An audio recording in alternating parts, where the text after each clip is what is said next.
Channel. आज हम लोग पढ़ने वाले हैं टाइप कन्वर्जन के बारे में, इनपुट और आउटपुट के बारे में कि हम लोग पाइथन में इनपुट और आउटपुट स्टेटमेंट कैसे लिखते हैं, और साथ ही हम लोग पाइथन में जो भी एरर्स आता है एरर के बारे में हम लोग पढ़ने वाले हैं। तो बेसिकली आज का टॉपिक ही होगा type conversion and input output in Python, और लास्ट जो है वो है एरर्स का। तो स्टार्ट करते हैं हम लोग टाइप कन्वर्जन पढ़ना।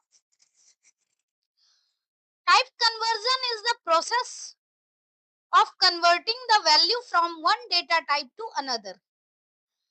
बेसिकली जो टाइप कन्वर्जन होता है वो एक तरह का प्रोसेस होता है जिसके थ्रू हम लोग डेटा को एक टाइप से दूसरे टाइप में कन्वर्ट करते हैं। और इसकी जरूरत क्यों पड़ी? तो जैसे हम लोग कुछ एग्जांपल अगर लेंगे तो हमें इजीली क्लियर हो जाएगा कि हमें जरूरत क्यों पड़ी टाइप कन्वर्जन की। कई बार ऐसा होता है कि हमें कोई डेटा इंटीजर में दिया जाता है और उसको हमें पॉइंट के फॉर्म में लिखना हो, तो डेटा का टाइप बदलने की नीड होती है। तो कई इसमें से ऐसा कन्वर्जन होता है जो सिस्टम अपने आप कर देता, कभी ऐसा भी होता है कि हमें करने की जरूरत होती है। जैसे कई बार ऐसा होता है कि रिजल्ट पॉइंट में आ रहा है और हमें उसको कंप्लीट वैल्यू में लेने की जरूरत हो, इंटीजर में लेने की जरूरत हो। तो ऐसे कंडीशन में हम लोग क्या करते हैं, बेसिकली टाइप कन्वर्जन करते हैं। जो पाइथन है वो बेसिकली टू टाइप का टाइप कन्वर्जन सपोर्ट करता है।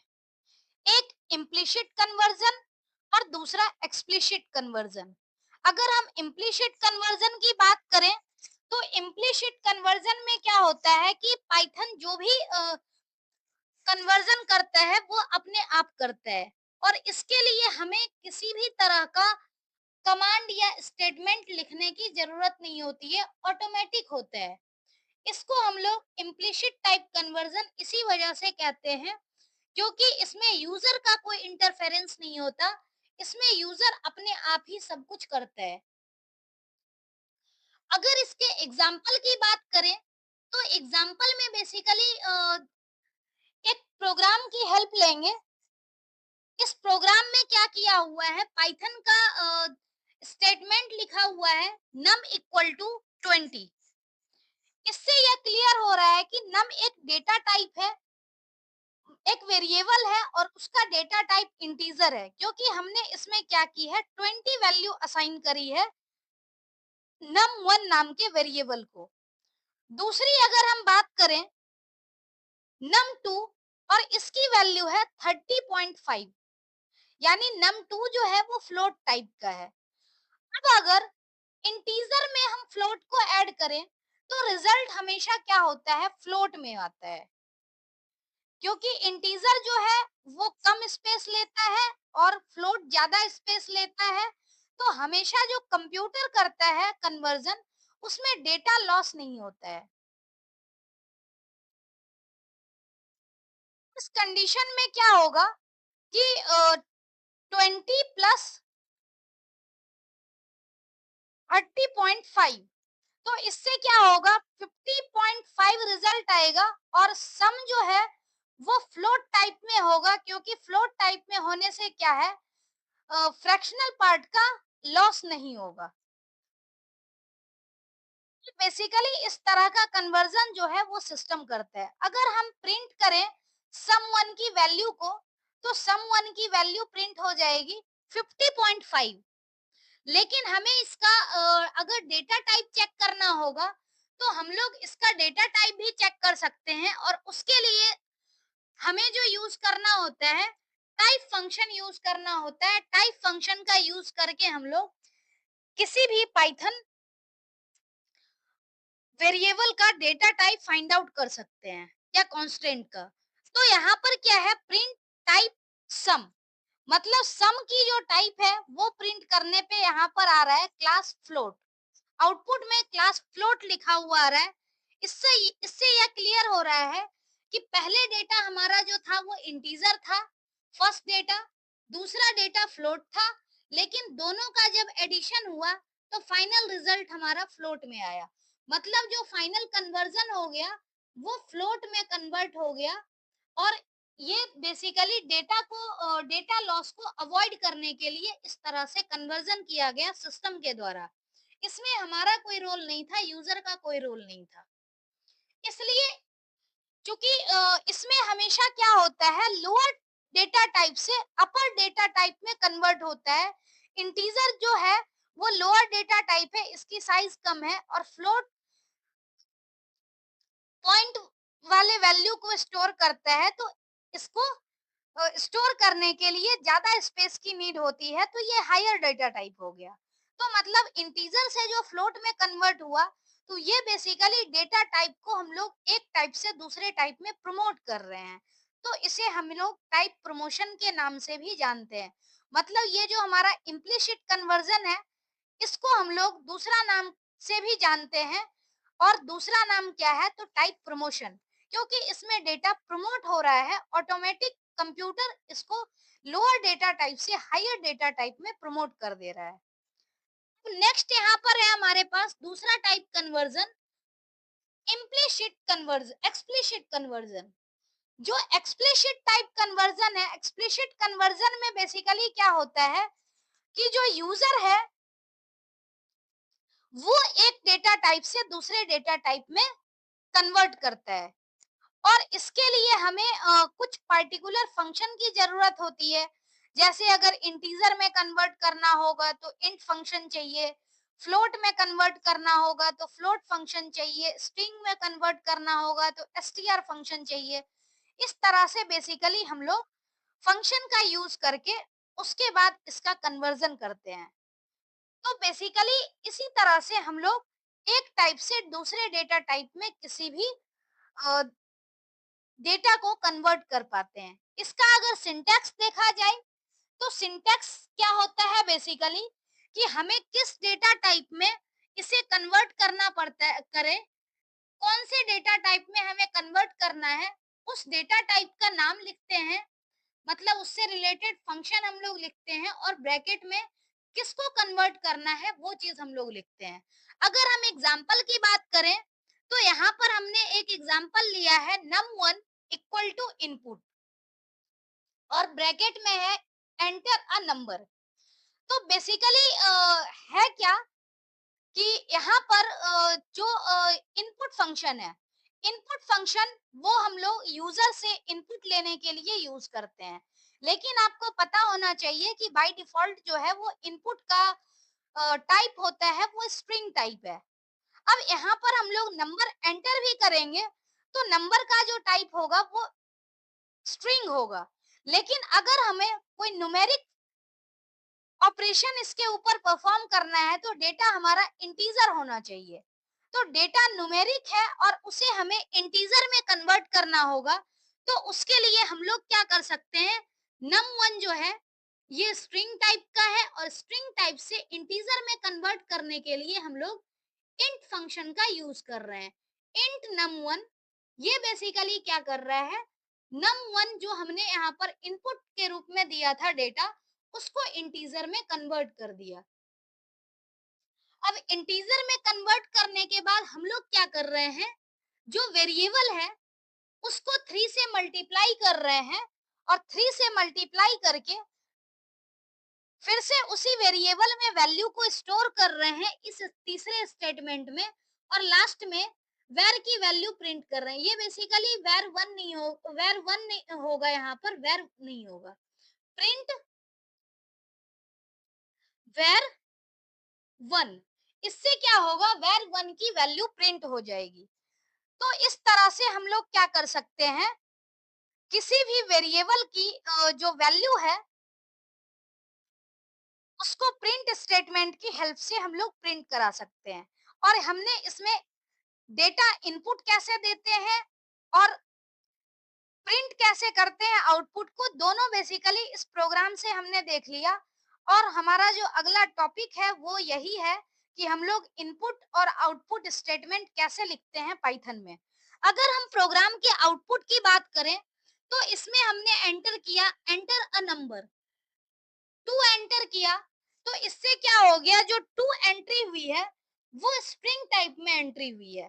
फिर सेकंड जो यहाँ पर स्टेटमेंट है, इसमें 2 को इंटीजर में कन्वर्ट करने के लिए हमने इंट फंक्शन का यूज किया है, तब जाकर के इसके ऊपर ऑपरेशन परफॉर्म हुआ।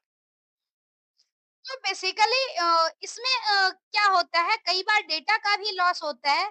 जैसे मान लीजिए कि हमारे पास एक डेटा है 4.5, जो कि फ्लोट टाइप का है, और हमने इसको क्या किया, 4.5 को इंटीजर में कन्वर्ट कर दिया, इंट 4.5। अब इससे क्या होगा, जो रिजल्ट आएगा वो 4 आएगा, मतलब 0.5 यहाँ से डिस्कार्ड हो जाएगा। तो इस तरह से डेटा का लॉस हो रहा है। और इम्प्लिसिट कन्वर्जन में क्या होता है कि जो कन्वर्जन है वो ऑटोमेटिक होता है, इस वजह से डेटा का लॉस नहीं होता। लेकिन जो हम लोग एक्सप्लिसिट कन्वर्जन को करते हैं, इसमें कई बार डेटा लॉस होने का भी चांसेस होता है, जब हम हायर डेटा टाइप से लोअर डेटा टाइप में किसी भी डेटा को कन्वर्ट करें तो उस केस में। ये बेसिकली टाइप कन्वर्जन का टॉपिक था। अब नेक्स्ट टॉपिक हमारा है input and output in Python. Basically Python के अंदर इनपुट और आउटपुट लेने के लिए अलग अलग फंक्शन की हमें जरूरत होती है।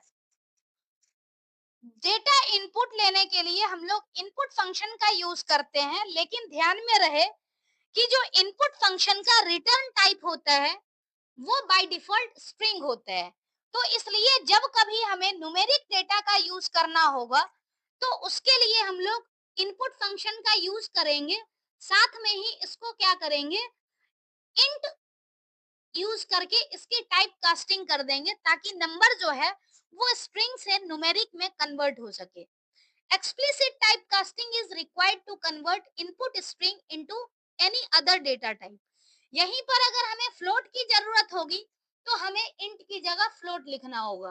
तो इस तरह से बेसिकली हम लोग इनपुट स्टेटमेंट का यूज करते हैं, और इनपुट स्टेटमेंट का यूज करके हम यूजर से इनपुट ले सकते हैं।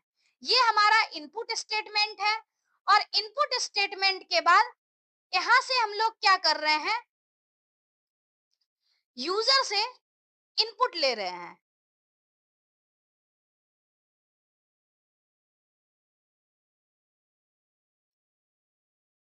नेक्स्ट क्या होता है, अगर हम बात करते हैं स्ट्रिंग की, तो स्ट्रिंग के केस में क्या होगा कि पहले हमने इसको कन्वर्ट किया, फिर हम लोग प्रिंट स्टेटमेंट की हेल्प से इस नंबर को प्रिंट कर रहे हैं। तो प्रिंट कर रहे हैं, तो यहाँ पर क्या होगा, द नंबर इज, और जो डबल कोटेशन या सिंगल कोटेशन मार्क में लिखते हैं, जो ग्रीन कलर से यहाँ पर दिख रहा है, ये बेसिकली जो है ये एक तरह का स्ट्रिंग है, और स्ट्रिंग आउटपुट में एज इट इज प्रिंट होता है। अगर हम इसकी बात करें, तो इसका आउटपुट कुछ इस तरह से आएगा, एंटर अ नंबर लिखा हुआ आएगा, और फिर हम लोग नंबर की एंट्री करेंगे, तो प्रिंट फिर क्या करेगा, द नंबर इज, और जो नंबर हम लोग इनपुट देंगे उस नंबर को प्रिंट कर देगा। तो इस तरह से बेसिकली इनपुट फंक्शन का हम लोग यूज करते हैं। दूसरा क्या है, आउटपुट फंक्शन।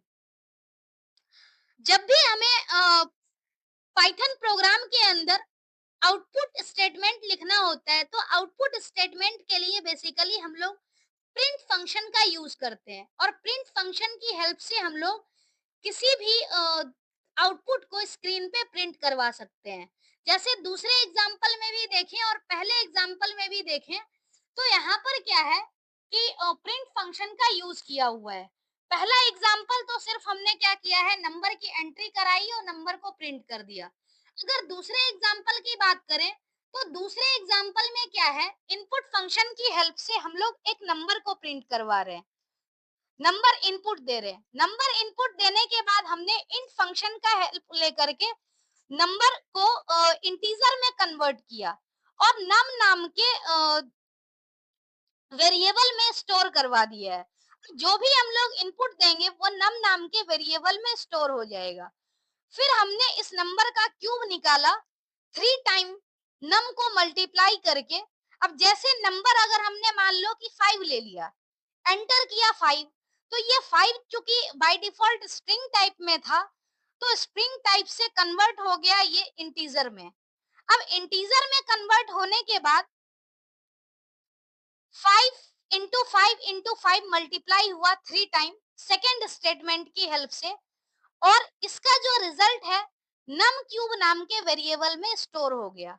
अब हम लोग जब भी प्रिंट स्टेटमेंट की हेल्प से the cube is num cube लिखते हैं, तो प्रिंट इसका क्या होगा, द क्यूब इज, और चूंकि नंबर 5 था तो 5 का क्यूब 125, तो इसका आउटपुट 125 आएगा। तो इस तरह से हम लोग पाइथन के स्टेटमेंट में, पाइथन के प्रोग्राम में इनपुट और आउटपुट स्टेटमेंट को लिखते हैं। नेक्स्ट एक आज का लास्ट टॉपिक है एरर्स। अगर हम एरर्स की बात करें तो बेसिकली एरर क्या होता है, एक ऐसा प्रॉब्लम जो किसी भी प्रोग्राम में अकर होता है। कई बार हम लोग प्रोग्राम लिखते हैं तो जरूरी नहीं है कि प्रॉपर तरीके से आउटपुट जनरेट हो सके। कई बार ऐसा भी होता है कि किसी भी तरह का एरर होता है और प्रोग्राम का एग्जीक्यूशन रुक जाता है। कई बार ऐसा भी होता है कि हम लोग रिजल्ट कुछ और चाहते हैं और रिजल्ट कुछ दूसरा निकल करके आता है।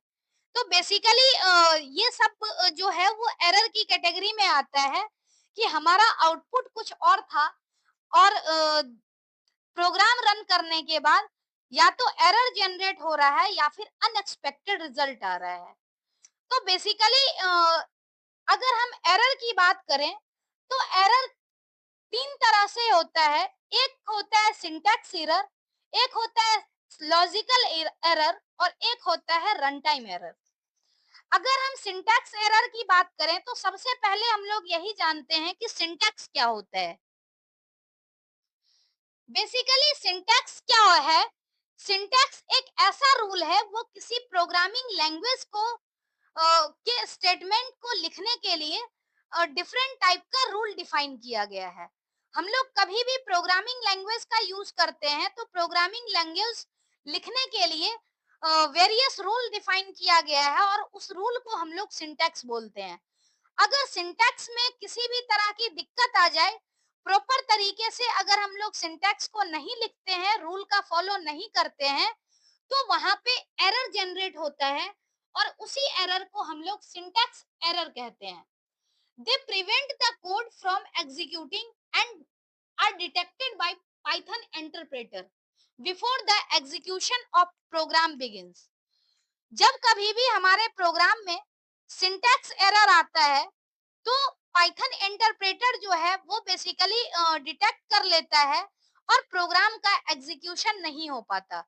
अगर हमें प्रोग्राम एग्जीक्यूट करना हो तो सबसे पहले हमारा काम ही यही होता है कि जो भी एरर डिटेक्ट हुआ है उसको हम रिमूव करें और फिर से प्रोग्राम को रन करें।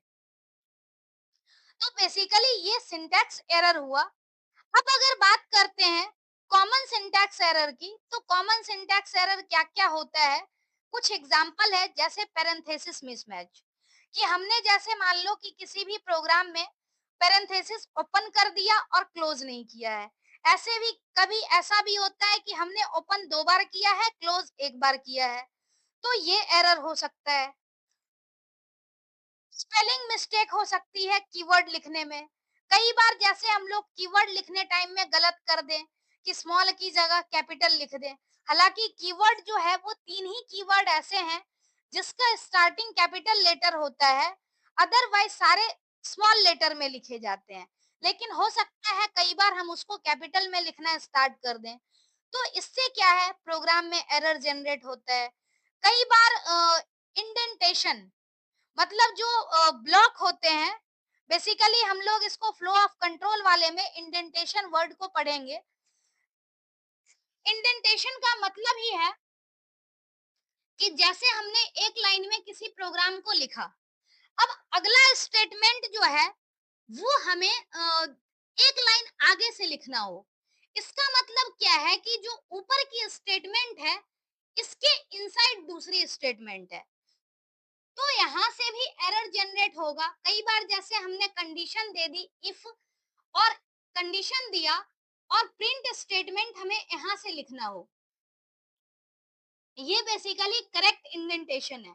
लेकिन हम लोग इफ के जस्ट नीचे प्रिंट लिख दें तो ये इनकरेक्ट इंडेंटेशन हो जाएगा, और इस तरह से ये भी एक सिंटैक्स एरर है। बेसिकली ये कॉमन सिंटैक्स एरर था जो हमने पढ़ा। अगर हम बात करें लॉजिकल एरर की, तो लॉजिकल एरर एक ऐसा एरर होता है जो हमें इंटरप्रेट करने टाइम पे नहीं दिखता है। मतलब लॉजिकल एरर की वजह से प्रोग्राम का एग्जीक्यूशन नहीं स्टॉप होता, सिर्फ अनएक्सपेक्टेड आउटपुट मिलता है। जैसे मान लो कई बार हम क्या करते हैं, जैसे यहाँ पर एग्जांपल दिया हुआ है, हमें अगर एवरेज निकालना हो, 2 नंबर का एवरेज निकालना हो या फिर 5 नंबर का एवरेज निकालना हो, तो एवरेज निकालने के लिए हमें पहले क्या करना होता है, जैसे 1 2 3 4 और 5, ये 5 नंबर का एवरेज निकालना हो, तो 5 नंबर का एवरेज निकालने के लिए पहले हम इसको ऐड करते हैं, फिर 5 से डिवाइड करते हैं। लॉजिक तो ये कहता है। लेकिन कई बार जैसे मान लो कि ऐसा होता है कि हमने क्या किया, 1 + 2 + 3 + 4 + 5 ऐसे लिख दिया, और काउंट किया कि 5 नंबर है, हमने 5 से डिवाइड कर दिया। तो इससे जो आउटपुट होगा वो आउटपुट डिफरेंट आएगा। मतलब क्या है कि कैलकुलेशन में आउटपुट कुछ और आना चाहिए, लेकिन गलत आउटपुट आ रहा है। क्यों गलत आ रहा है? तो चूंकि यहाँ पर लॉजिक गलत हो गए। अगर इस रूल को देखा जाए, अ, यहाँ पर ऑपरेटर की अगर हम बात करें, तो स्लैश ऑपरेटर पहले इवेलुएट हो जा रहा है, जिस वजह से प्रोग्राम की कैलकुलेशन जो है वो गलत हो रही है। तो इसके लिए हमें क्या चाहिए कि लॉजिक ऐसा हो जिससे कि पहले सम कैलकुलेट करे, उसके बाद डिवाइड करे।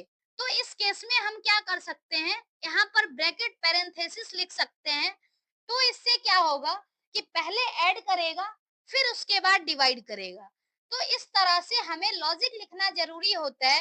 कई बार लॉजिक अगर हमारा गलत हो जाए तो इससे प्रोग्राम का एग्जीक्यूशन तो नहीं रुकता, लेकिन आउटपुट डिफरेंट जनरेट हो जाता है। तो ये बेसिकली दूसरे टाइप का एरर था। अब तीसरा एरर जो है वो रन टाइम एरर होता है। और रन टाइम एरर बेसिकली क्या होता है, किसी भी प्रोग्राम का जो टर्मिनेशन है वो एबनॉर्मल तरीके से हो। एबनॉर्मल तरीके से मतलब कि कई बार इनफाइनाइट कोई चीज जनरेट हो जाए, जैसे कि किसी नंबर को हमने डिवाइड कर दिया 0 से, तो 0 से डिवाइड करने पे क्या है, एग्जीक्यूशन प्रॉपर नहीं होगा और वो इनफाइनाइट टाइम तक चलता रहेगा, काफी लंबे टाइम तक चलेगा, ना प्रोग्राम टर्मिनेट होगा और ना ही एरर शो करेगा। तो इस तरीके से क्या है कि एबनॉर्मल कंडीशन में प्रोग्राम चला जाता है। A runtime error causes abnormal termination of program during execution. Runtime error basically run time के दौरान आता है, प्रोग्राम प्रॉपर तरीके से एरर भी डिटेक्ट नहीं होता, प्रोग्राम रन भी कर जाता है, लेकिन प्रॉपर तरीके से टर्मिनेट नहीं हो पाता है। और एरर इस वजह से आता है कि जो पाइथन इंटरप्रेटर है वो प्रॉपर तरीके से एग्जीक्यूट नहीं कर पाता। जैसे मान लो कि हमने डिवाइड करना है किसी नंबर को, और नंबर डिवाइड करने के लिए हमें 2 नंबर चाहिए। एक नंबर हमने सही तरीके से दिया और दूसरा नंबर हमने क्या किया, 0 ले लिया। तो सारे कंडीशन में तो प्रोग्राम काम करेगा, लेकिन कुछ पार्टिकुलर कंडीशन में ये प्रोग्राम जो है वो टर्मिनेट हो जाएगा। जैसे कि हम लोग अदर देन 0 अगर किसी प्रोग्राम में लेते हैं तो प्रॉपर तरीके से प्रोग्राम जो टर्मिनेट हो जाएगा। लेकिन अगर हमने 0 ले लिया तो 0 लेने से क्या है कि प्रोग्राम एबनॉर्मल कंडीशन में चला जाएगा, क्योंकि डिवीजन बाय 0 एज सच कुछ डिफाइंड नहीं होता, वो एरर जनरेट होगा रन टाइम के दौरान। तो बेसिकली पाइथन प्रोग्रामिंग में इस तरह के कुछ एरर जनरेट होते हैं। और कॉमन एरर जो हमारा है, एक तो सिंटैक्स एरर, जिसके अकर होने से प्रोग्राम रन नहीं करेगा। दूसरा होता है लॉजिकल एरर, कि प्रोग्राम एरर भी जनरेट नहीं करेगा लेकिन अनएक्सपेक्टेड रिजल्ट देगा। और रन टाइम एरर जो होता है वो बेसिकली एग्जीक्यूशन के दौरान अकर होता है। एग्जीक्यूशन के दौरान अकर होता है, जैसे एग्जांपल हमने लिया डिवीजन बाय जीरो का, कि सारे कंडीशन में सही चल रहा है लेकिन किसी स्पेसिफिक कंडीशन में हमारा प्रोग्राम फेल हो जाए। तो इस तरीके से बेसिकली एरर अकर होता है। तो ये था आज का तीनों टॉपिक जो हमें पढ़ना था। एक तो एरर के बारे में, एक इनपुट आउटपुट स्टेटमेंट और एक टाइप कन्वर्जन। तो बेसिकली ये तीनों छोटे छोटे ही टॉपिक थे, इसलिए हम इनको एक साथ पढ़े।